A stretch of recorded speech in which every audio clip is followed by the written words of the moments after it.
हाय मु स्वाति मो चैनल स्वाति रोसई को आपण समस्त को स्वागत करुच्ची।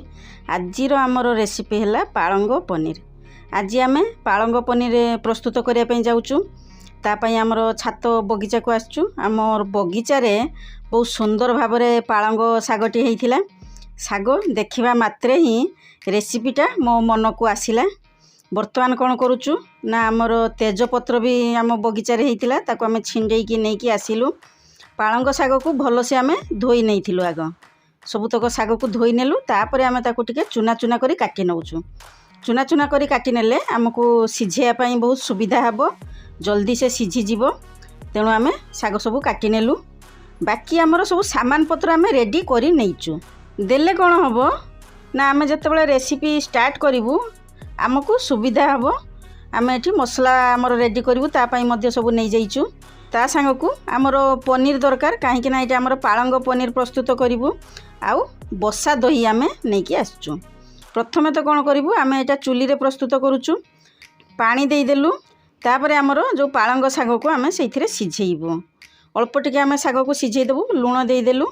कभर देकी आम छाड़देलु 5 मिनिट। आमर शाग सिझुची।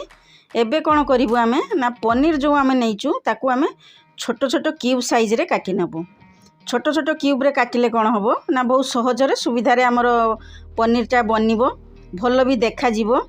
जेहेतु मुझे छोट चुली रे छोट कढ़ई डिश रे आम बनाऊँची से आमर पनीर साइज टिके छोट करुच्ची। आपण बड़ साइज पनीर करिकी पालंग पनीर प्रस्तुत करेंगे, भल टेस्ट आसीबो तार। पालंग ताकू आम उल्हे देलु। तापर आम मसला प्रस्तुत करूँ। बर्तमान आम घी देदेलु कढ़ई रे। तापर आमर पनीर जो रखी छोट छोट क्यूब करिकी काटिकी से पनीर तक आम टिके भाजी आनिबो। प्राय तो लोक मैंने नॉर्मली सिमती कंचा पनीर प्रस्तुत करती। मते टिके कंचा पनीर एते भल लागेनी। तेणु हाल्का से आम ताको फ्राई करनबो। बेसी डीप फ्राई नुह, जस्ट हाल्का आम फ्राई करनेलु। देले टेस्ट आहुरी बढ़िया लागिवो। तापर आम सेइथिरे आउ टिके घी देदेलु। बर्तमान तेजपत्र आमर देलु। तापर किछि गोटा मसला देदेलु। एबे आम कौन कलु ना चुना चुना करिकी पियाज तक जो काटी थिलु से पियाज तक से देदेलु। तापर अल्प टिके लुण दे दउछु। ताकू भल से गोळै नबु। आमर पियाज भल से फ्राई हो जिवो। ता सांग को आमर कौन करछु अदा और रसुण पेस्ट आम बनैकी रखिथिलु। सेही अदा रसुण पेस्ट सेथिरे देदेलु। बर्तमान कौन करछु ना कस्तूरी मेथी मोस्ट इम्पोर्टेंट। आम जदि एथिरे कस्तूरी मेथी दउछु बढ़िया से टेस्ट आसीबो, भल लागिवो। ताकू टिके क्रश करिकी देदेलु।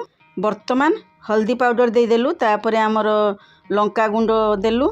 ता सांग को आमर धनिया पाउडर आउ जीरा पाउडर आम से देलु। यही जो धनिया पाउडर आउ जीरा पाउडर यहाँ मु घरे प्रस्तुत करे सेटा को एबे कौन करूँ ना आमर मसला तक भल से गोळै नबु। देले कौन हम बहुत भल देखा जाउची। आमर मसला माने कषि ही आसिलानी। ता सांग को आम टमाटो दे दउछु। टमाटो आमर जिते ग्रेवी बनीजिव आमर ऑलरेडी मसला रेडी हो। छोट कढ़ई छोट चुली तेणु अल्प टिके दिक्कत होउची। बर्तमान कौन करूँ मसला तो आमर सेपटे रेडी होउची। एबे जो आम पालंग नहीं सिझेवाई ताकू आम पेस्ट बनै नबु। पालंग जो पेस्ट बनैबू ताकू आम कौन करूँ ना आमर पानी से बाहर कर नौचु। तापर आम ताकू छेची नौचु। आपण ग्राइंडर रे ग्राइंडिंग करेंगे जेहेतु आमर अल्प एठी पालंग रही आ छोट चुली रे मु प्रस्तुत करुँ। तेणु आमर ताकू भल से छेची नेली। पानी देले छेचिया असुविधा हे। एबे कौन कलु ना आमर मसला तो रेडी हो जाइए। ता सांग आम से ग्रेवी बनवाई आमर बसा दही दउछु। यही जो दही आम दउछु सेटा आमर खट्टा दही मिठा दही देबे नहीं। मार्केट रू आनले भी से खट्टा दही आनिबे, गाढ़ दही रखिबे। देले ग्रेवीटा भल बनिबो, टेस्ट भल आसीबो। बर्तमान कौन है देखुना मसला पूरा आमर किमती कषि हो जाइतिला। ग्रेवी पूरा बढ़िया से बनी जाइतिला। केते सुंदर भाव में देखा जाउची। बर्तमान कौन करूँ ना आमर जो कढ़ईटा सेटा छोट टिके हो जाउची। ता देहरे मसला अधिक हो गला। तेणु मु कौन कली ना आमर जो हांडीटी थिला से हांडी रे एबे मसला को देदेली। ता सांग को आमर पालंग जो आम छेचिकी पेस्ट करके रखी से पालंग से देदेलु। बास आउ अल्प टिके पानी दे दउछु। देले आउ टिके ग्रेवी हो जिवो। तापर कौन करूँ ना आमर जो पनीर को आम फ्राई करके रखी से पनीर तक से दे दउछु। अल्प समय भितर आउ रेडी हो जिवो, बेसी समय लागिवो नाही।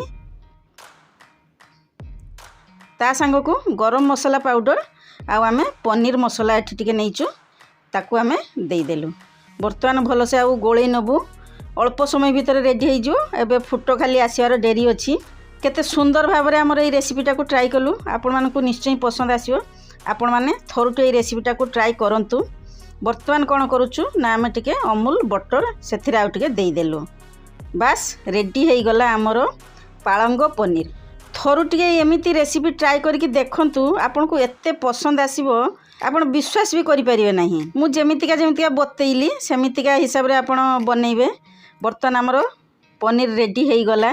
ता संग को आमर पूरी बना जाइची। प्लेट लगा सरलानी। एबे टेस्ट करिया पई बसिबू। सुंदर तो देखा जाउची, बास्ना भी बढ़िया आसुची, आ टेस्ट तो लाजवाब। आपण रेसिपीटा को ट्राई करिवे, खाइबे, देखिबे टेस्ट किमतिका लागुची। लाजवाब तो निहाती लागिवो। टेस्ट करिया पई बसी गलु। पुओ तो जाइची कॉलेज, मते एकुटिया भल लागु नथिला। तेणु मु कोन कली रिकी को सांगरे नहीं कि आसिली छात ऊपर को। मते तो आ बोर लागिला नहीं। सी तो सांगरे बसिला, आमे गपसप होइकिना रोसई तो करदेलु। एबे टेस्ट करिया पई बसी गलु। दी जण जाक प्लेट रे बाढ़ी नेलु। पालंग पनीर सांग को आमर जो पूरी बना होईची पूरा बढ़िया टेस्ट आसीबो। आपण एई पालंग पनीर जेतले बनाउचंती रुटी सांगरे, परोटा सांगरे, पूरी सांगरे, नॉर्मली भात सांगरे मध्य खाई परिवे। जो थी भी लगे खातु ना कहीं, किंतु थरुटे पालंग पनीर को बनातु।